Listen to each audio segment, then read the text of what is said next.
Welcome back to Easy English Talk Podcast. Hey Priya, how you doing today? I'm doing well, Ryan. Thanks for asking. How about you? How's your day been so far? Pretty good, actually. I had a nice morning walk and then worked on some writing. It felt productive.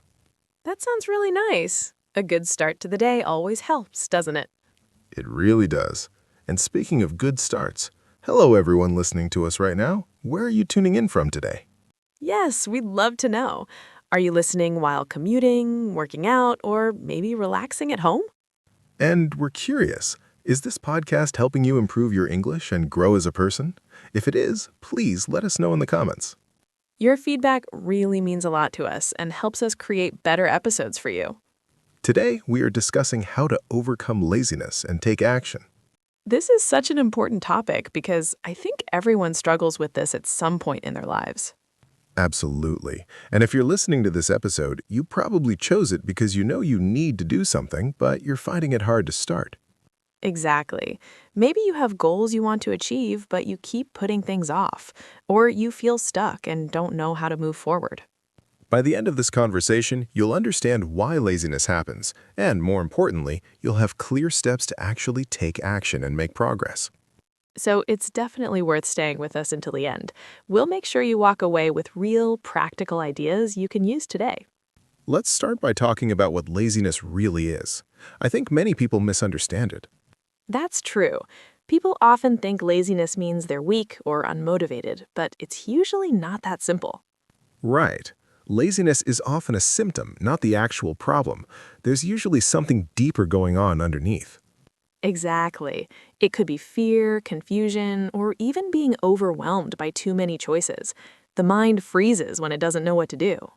So when someone says they're lazy, what they might actually mean is that they're avoiding something difficult or uncomfortable. Yes, and this is important to understand because once you know the real reason, you can address it properly instead of just blaming yourself. Let's talk about fear first. How does fear cause people to stay inactive? Fear is one of the biggest reasons people don't take action. They might fear failure, judgment from others, or even success itself. Fear of success? That sounds surprising. Can you explain that? Sure, some people worry that if they succeed, their life will change in ways they can't control. New responsibilities, higher expectations, or losing their current comfortable situation. So they stay where they are because it feels safer, even if they're unhappy. Exactly. The unknown feels more dangerous than the familiar, even when the familiar isn't good for them. That makes a lot of sense. What about confusion? How does that create laziness? Confusion happens when people don't have a clear picture of what they need to do. They have big dreams, but no clear steps. So they feel lost and don't know where to start. And because of that, they don't start at all. Yes, without clarity, the brain sees everything as too complicated, so it chooses to do nothing instead. And then there's the problem of being overwhelmed. How does that work? Being overwhelmed happens when people have too many tasks or too much information. The brain can't process everything at once, so it shuts down. It's like standing in front of a mountain and thinking you have to climb it all in one day. Perfect example. The mountain looks impossible, so you don't even take the first step. So fear, confusion, and feeling overwhelmed are the main reasons people appear lazy, but are actually just stuck. Right. And when you understand this, you stop blaming yourself and start solving the real problem. Now, let's move into solutions. What's the first thing someone should do when they feel stuck and lazy? The first step is to get clear about what you actually want to do. Write it down in simple, specific terms. So instead of saying, I want to be successful, you say something more specific. Exactly. You might say, I want to start a small business selling handmade products, or I want to learn Spanish well enough to have conversations. That gives your brain something concrete to work with instead of a vague idea. Yes, vague goals create vague actions. Specific goals create clear actions. Once you have clarity, what comes next? The next step is to break your goal into very small, manageable pieces. This is where most people make a mistake. What do you mean? They think too big. They try to do too much at once, and that brings back the feeling of being overwhelmed. So how small should the pieces be? Small enough that they feel easy, almost too easy. If your goal is to write a book, your first step might just be to write one sentence. Just one sentence, that sounds almost too simple. That's the point. When something feels easy, you actually do it. And once you do it, you build momentum. So it's better to start with something tiny than to plan something big and never begin. Exactly. Action creates more action. Even tiny action is better than perfect planning with no movement. I like that. What's another important solution? Set a specific time to start. Don't wait for motivation or the perfect moment. Just pick a time and begin. So if I want to exercise, I don't say, I'll exercise sometime today. I say, I'll exercise at 6 in the morning. Perfect. When you set a specific time, your brain knows what to expect. It removes the need to make decisions, which often leads to delays. And decisions use mental energy, right? Yes, every time you have to decide whether to do something, you're using willpower. But if you already decided yesterday, you just follow the plan. That saves a lot of energy. What else helps people take action? Remove distractions before you start. Make your environment support your goal instead of working against it. Can you give an example? Sure.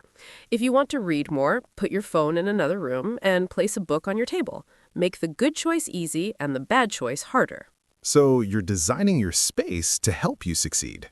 Exactly. Your environment has a huge influence on your behavior. Most people ignore this and then wonder why they keep failing. That's a powerful idea. What about when someone starts but then stops after a few days? That happens because they rely too much on motivation. Motivation comes and goes. What you need is a system or routine. So instead of waiting to feel motivated, you just follow the routine no matter how you feel. Yes, successful people don't wait for inspiration. They show up consistently, even on days when they don't feel like it. And over time, the routine becomes a habit. Exactly. Once it's a habit, you don't even have to think about it. It just happens automatically. How long does it take to build a habit? It depends on the person and the habit, but research suggests it can take anywhere from 3 weeks to a few months. The key is consistency. So the focus should be on showing up every day, not on being perfect. Right. Progress matters more than perfection. Even if you do something small, you're still moving forward. What if someone tries all this but still feels lazy and unmotivated? Then they should check their energy levels. Sometimes laziness is actually physical tiredness, poor sleep, or bad nutrition. So it's not always a mental problem, it could be a body problem. Exactly. If you're not sleeping well, eating poorly, or never moving your body, your energy will be low, and low energy feels like laziness. So taking care of your physical health is part of the solution. Absolutely.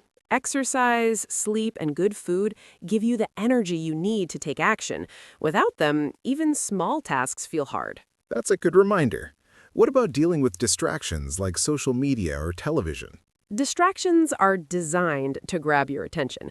You have to be intentional about limiting them, especially during your focused work time. How can someone do that effectively? Set boundaries. For example, decide that you won't check your phone for the first hour after waking, or only use social media after you finish your main task.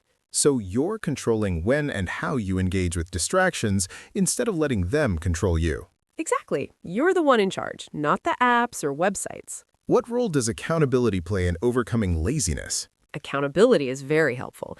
When you tell someone about your goal or work with a partner, you're more likely to follow through.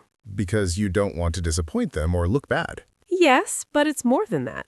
When someone else knows your goal, it becomes more real. It's no longer just an idea in your head. So sharing your goal makes you more committed to it. Right. You can find an accountability partner, join a group, or even post updates online, whatever works for you. What if someone is afraid of failing and that's stopping them from starting? Then they need to reframe how they think about failure. Failure isn't the opposite of success, it's part of the process. So failing doesn't mean you're a failure, it means you're learning. Exactly.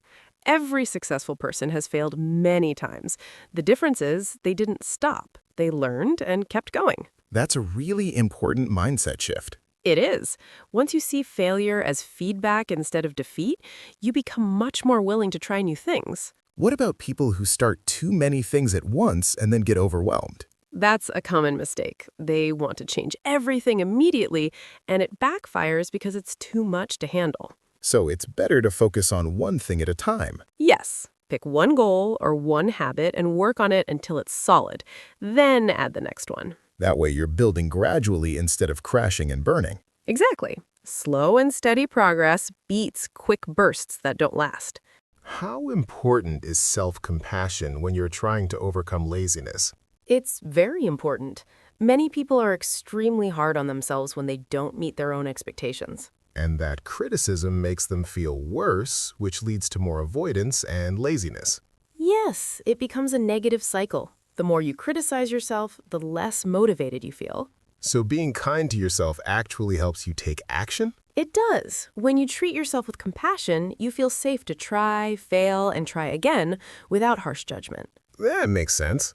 What about celebrating small wins? Celebrating small wins is very powerful. It trains your brain to associate action with positive feelings. So if you complete a small task, you acknowledge it and feel good about it. Yes, it doesn't have to be a big celebration, just a moment of recognition. I did it. That's good. And that creates momentum and makes you want to keep going. Exactly. Your brain starts to enjoy the process instead of seeing it as a burden. What's the role of visualization in taking action? Visualization can be helpful if used correctly.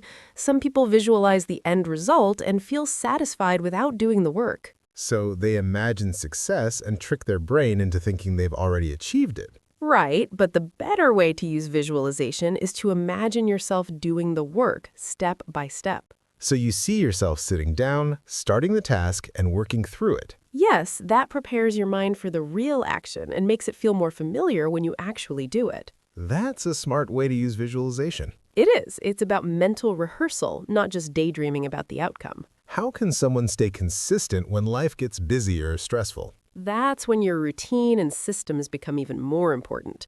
During stressful times, you can't rely on motivation or willpower. So you fall back on the habits you've already built. Exactly. That's why building strong habits during calm times is so valuable. They carry you through the hard times. What if someone has tried everything and still can't seem to take action? Then it might be worth looking deeper. Sometimes there are emotional blocks, past trauma, or mental health issues that need professional support. So it's okay to ask for help. Absolutely. Asking for help is a sign of strength, not weakness. A therapist or coach can help you see things you might not see on your own. That's important to remember. You don't have to do everything alone. Right. Support is available, and using it is smart. Let's talk about the connection between purpose and action. How does having a clear purpose help? When you know why you're doing something, it's much easier to push through resistance. Purpose gives you a reason to act, even when it's hard. So, if your goal is connected to something meaningful, you're more likely to stick with it. Yes. For example, if you're learning a language just because it sounds nice, you might give up. But if you're learning it to connect with your family or advance your career, that deeper reason keeps you going. Purpose creates fuel for your actions. Exactly. It reminds you why you started when things get difficult. How can someone discover their purpose if they don't know it yet? Start by asking yourself what matters to you. What do you care about? What do you want your life to look like in 5 or 10 years? And those answers can guide your actions and goals. Yes, purpose doesn't have to be something huge. It just has to be meaningful to you. What's the difference between being lazy and needing rest? That's an important distinction. Rest is necessary and healthy. Laziness is avoidance. So, how do you know which one you're experiencing? Ask yourself honestly, are you avoiding something because you're genuinely tired or because you're afraid or uncomfortable? If it's true tiredness, rest is the right choice. Exactly. But if it's avoidance disguised as rest, then you need to address the real issue and take action. That's a helpful way to check in with yourself. It is. Self-awareness is key to making good decisions. What about perfectionism? How does that contribute to laziness? Perfectionism is a huge cause of inaction.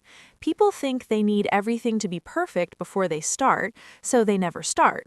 They wait for the perfect time, the perfect plan, or the perfect mood. Yes, but perfection doesn't exist. Waiting for it is just another form of avoidance. So the solution is to accept that things won't be perfect and start anyway. Exactly. Done is better than perfect. You can always improve as you go. What's one final piece of advice you'd give to someone struggling with laziness right now? I would say start so small that it feels impossible to fail. Don't think about the whole mountain. Just take one step today. And that one step will lead to another. Yes, action creates clarity and momentum. You don't need to have everything figured out. You just need to begin. I think that's a powerful message. Let's start wrapping up. Sure. So, to summarize, laziness is usually not about being weak. It's about fear, confusion, or feeling overwhelmed. And the solution is to get clear on what you want, break it into small steps, and start taking action without waiting for motivation. Build routines, remove distractions, take care of your body, and be kind to yourself along the way. Celebrate small wins, stay consistent, and remember that progress matters more than perfection. And if you need help, don't hesitate to ask for it. There's no shame in seeking support. These ideas can really change how you approach your goals in your life. The key is to actually use them. Right. Knowledge without action doesn't create change. You have to take the first step. And that step can be as small as you need it to be. Exactly. Just start today. Don't wait for tomorrow. Thank you so much for listening to this episode. We hope it gave you clarity and motivation to move forward. We really appreciate you spending this time with us. Your growth and progress matter to us. If you found this helpful, please let us know in the comments. We'd love to hear from you. And if there are topics you'd like us to cover in future episodes, feel free to share your ideas. Before you go, we want to invite you to check out the other episodes on the Easy English Talk podcast channel. Yes, we have many helpful conversations on different topics like building confidence, managing stress, improving communication, and much more. Each episode is designed to help you grow while improving your English at the same time, so feel free to explore and listen to what interests you. We're here to support your journey, and we'd love to have you join us again. Until next time, take care of yourself and keep moving forward. See you in the next episode. Goodbye for now.